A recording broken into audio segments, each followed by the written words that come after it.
ಇಲ್ಲೆಲ್ಲ ಗ್ಯಾಲನ್ಸಲ್ಲಿ ತೊಗೊಬೇಕು ಹಾಲು, ಅದು ಎಕ್ಸ್ಪೈರ್ ಆಗಿಬಿಟ್ಟಿತ್ತು. ಅದಕ್ಕೆ ಏನು ವೇಸ್ಟ್ ಮಾಡೋದು ಅಂತ ಪನ್ನೀರ್ ಮಾಡೋ ಅಂತ ಯೋಚನೆ ಮಾಡಿದೆ. ಸ್ಮೆಲ್ ನೋಡಿದಾಗ ಕೆಟ್ಟೋಗಿದೆ ಅಂತ ಏನು ಅನ್ನಿಸ್ಲಿಲ್ಲ, ಆದರೂ ಯಾಕೆ ರಿಸ್ಕು ಅಂತ ಎಲ್ಲ ಹಾಕಿದೆ ಹಾಲನ್ನ.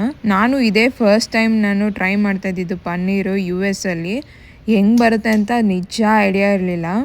ವಿಡಿಯೋನ ಕೊನೆವರೆಗೂ ನೋಡಿ, ರಿಸಲ್ಟ್ಸು ಎಷ್ಟು ಪನ್ನೀರ್ ಬರುತ್ತೆ ಅಂತ ನೀವೇ ಶಾಕ್ ಆಗ್ತೀರಾ. ನಾನು ಹಾಲು ಹೊಡಿಯೋಕ್ಕೆ ನಿಂಬೆಹಣ್ಣು ಯೂಸ್ ಮಾಡಿದೆ. ಇಂಡಿಯಾದಲ್ಲಿ ಒಂದು ತೊಟ್ಟು ನಿಂಬೆಹಣ್ಣು ರಸ ಹಾಕಿದ್ರೆ ಹಾಲೆಲ್ಲ ಒಡೆದೋಗ್ಬಿಡೋದು.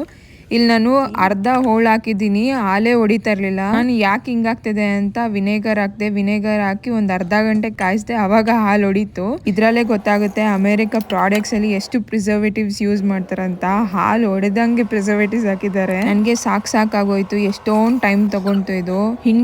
ಹಿಂದೆ ಬರೀ ರಸನೇ ಹೋಗ್ತಾ ಐತೆ. ನನ್ನ ಸಿಂಕೆಲ್ಲ ಗಲೀಜಾಯ್ತು. ನೋಡಿ, ಒಂಚೂರು ಪನ್ನೀರ್ ಬಂದಿಲ್ಲ, ರಸ ಮಾತ್ರ ಉಳಿದಿದೆ. ಅದರಲ್ಲೇ ಗೊತ್ತಾಗ್ತಿದೆ ಇದರಲ್ಲಿ ಯಾವ ಥರನೂ ಪ್ರೋಟೀನ್ಸ್ ಇರಲ್ಲ.